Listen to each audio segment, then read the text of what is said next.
Welcome back to What Arty Noobs.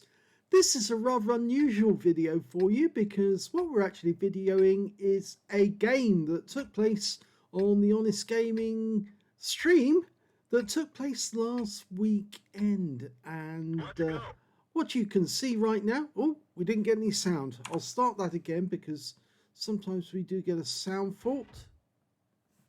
Do want to make sure that we get the sounds. Yep, we got the sounds this time. Okay, yes, the stream took place last weekend. Steve Wallst holds a stream on Saturdays, Sundays and Mondays, and during those streams, or at least one of them during the weekend, he holds a hide and seek contest. And you might think, well, that's a bit odd. It's might even be a bit childish, you might say, but actually it has a good purpose. He's actually trained you how to hide to avoid being spotted by the enemy. The rules of the contest are that you can take any vehicle you like, but it's probably better to take something with a lot of camo quality, very difficult to spot, and you go and hide somewhere on the Ensk map. You can only be on the city side, you can't be on across the railway lines. And Steve is in a Sheridan, the tier 10 American light tank, and he's going to switch off all his vision modes, so he's not going to be able to see any of the graphics or the headers for any of the vehicles. The only way he can detect them is to actually find them, either running into them or to get close enough that his sixth sense goes off, and then he locates the target and destroys it. Anyone left alive at the end normally gets some gold. Okay, well, you can see that I'm in a TKS, which is a tier 2 premium Polish light tank. It's the first Polish tank that actually came onto World of Tanks because they put it into the game fairly early on. It's a tankette, actually. It's a two-person tank with a driver and a commander stroke gunner, and they designed it in 1933 as an upgrade of the TK3, another tankette, and in 1939 20 vehicles were upgraded with a 20mm cannon. And one of those vehicles, on the 18th of September 1939, commanded by Podchorazi Roman Orlik of the Orliks Medal fame, destroyed 3 Panzer 35Ts with a TKS, which is not surprising really, because a 20mm cannon firing through the side of one of those Czech tanks would literally devastate it, because you'll go straight through the side armor. I've checked it, it can do it.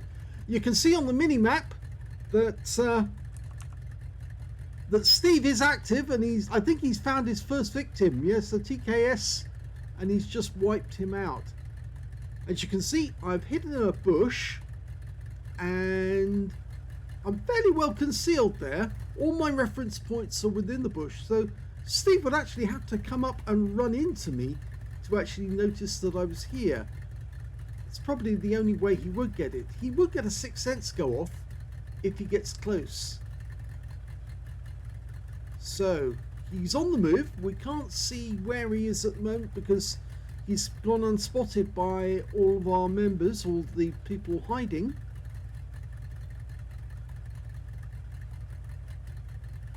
He's hunting us down, or trying to find us at the very least. Oh, one of our late members, there we go. He's got a Panzer 1C. He's suddenly come in and he's looking for a place to hide. Now I'm going to go to free camera. Whoa, didn't mean to do that. I meant to do this. That's it. I'm going to go to free camera and look at this Panzer 1C when he's trying to find a spot to actually hide. And look what he does. It's a very novel thing. In fact, when Steve was told afterwards, he was quite shocked that this Panzer 1C did it. He's going to hide in the stands, but he's going to do it in such a way that he looks like he's part of the scenery. Okay, there you go.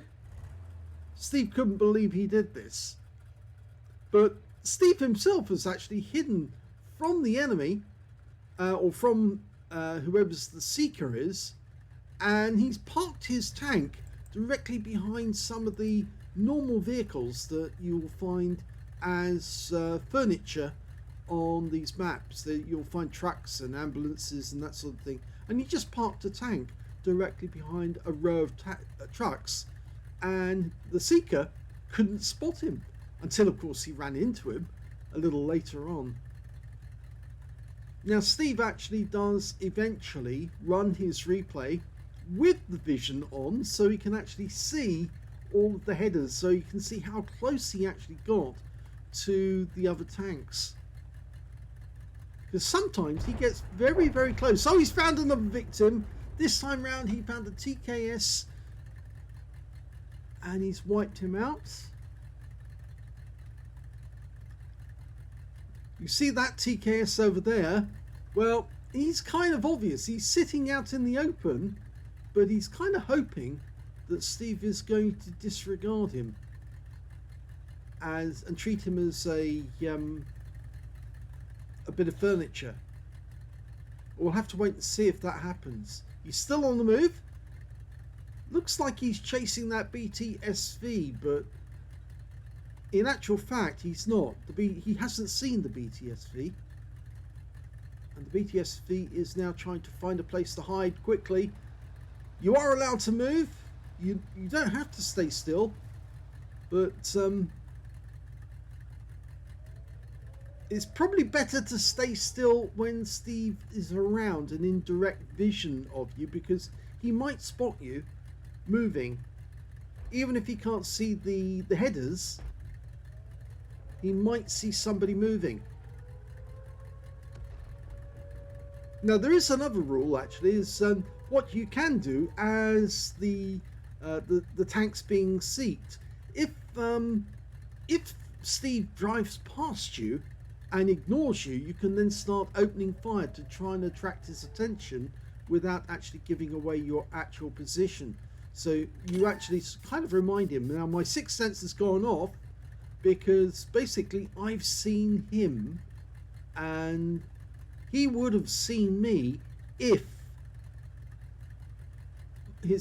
my header was turned on, or if his header was turned on rather. Now you can see he's hunting all the bushes, trying to run into people, see if he can find it. I think he's found someone. Yep, he's nuked that T45, and that's Creamage 72. I think we know that name. Now he's trying to find some more. He's just found the TKS. Oh dear, TKS, you are not long for this world. Okay, it's another one down. He's very close to me. His sixth sense will be going off, so he will be getting beeps, but he just doesn't know where I am. Can't see me.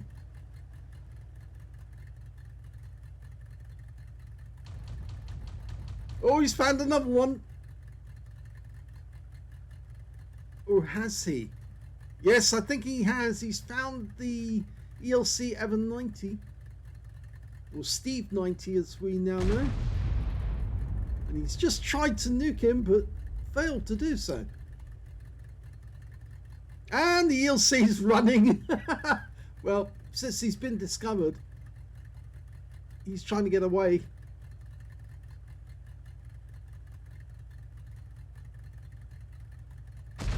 And Steve catches up with him and he's out of the game.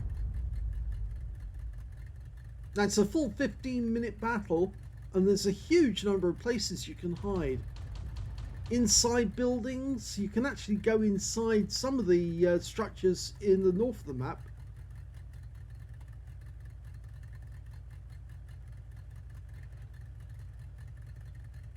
They found some very interesting places to hide, and some of them, like, they've actually flipped the vehicle on its side to actually try and get in so that they can't be seen. He's got close again. Sixth sense went off and he's looking around. He's running through all the bushes, but he can't work out where I am.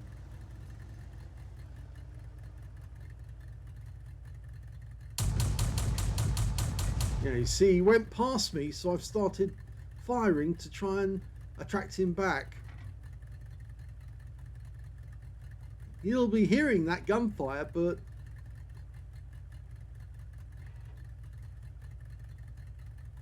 now you see I've left a hole in the fence there. Now he probably will realise that I've done that. So one of the things I can do is open fire on the fence to get rid of it altogether. Then he might actually think that he went through that fence.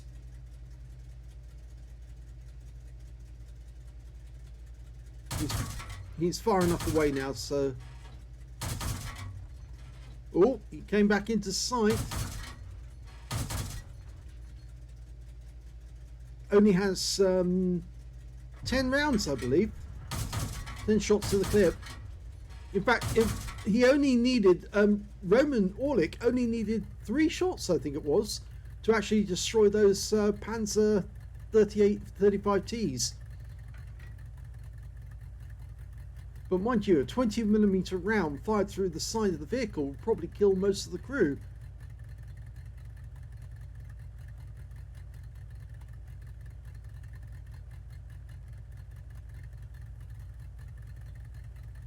Well, he's still hunting. There's still some of us left.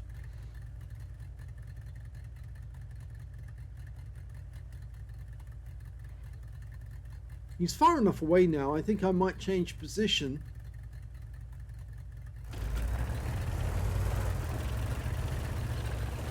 It's a very small little tankette, actually.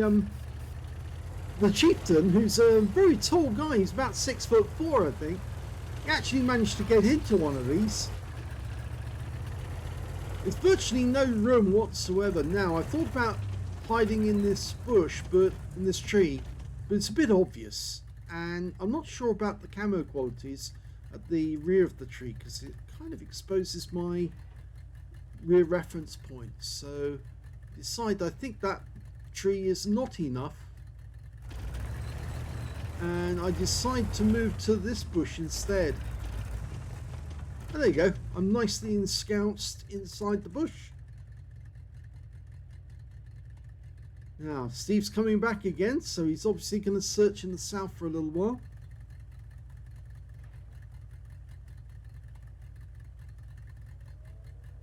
Oh, there he is, just going through the cap area.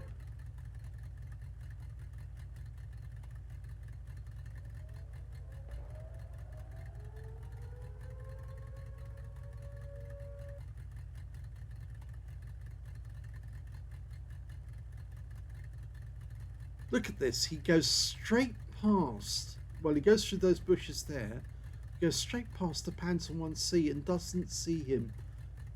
He's so well parked. Now, this moment actually should be, I'm going to slow the video down a little. I'm actually nicely tight in there. But look what he does. You won't believe that this happened. It gets very close and drives straight past me in the bush, and then he comes back round and he goes straight past me again.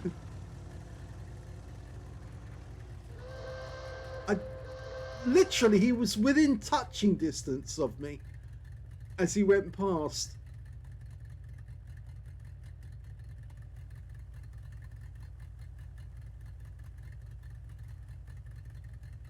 Well, we've rinsed the last 2 minutes, and I think we're going to go free camera and try and find out where he is and see if he found anyone.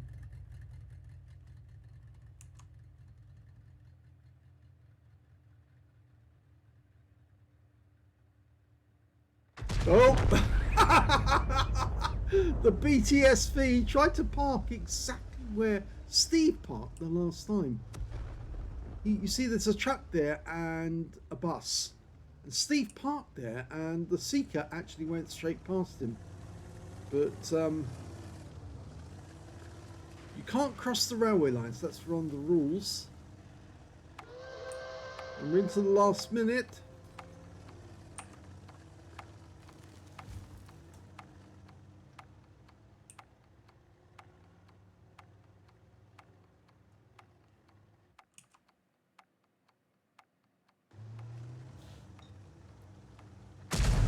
Oh! That was a little too obvious for that tankette. But he's coming back round again. But totally misses me this time. And goes off at somewhere else. There's the Panther 1C. Totally ignoring him. But of course he can't see the header, so he doesn't know that they're there. He knows somebody's down here because his sixth sense is going off. But he just doesn't have a clue where they are.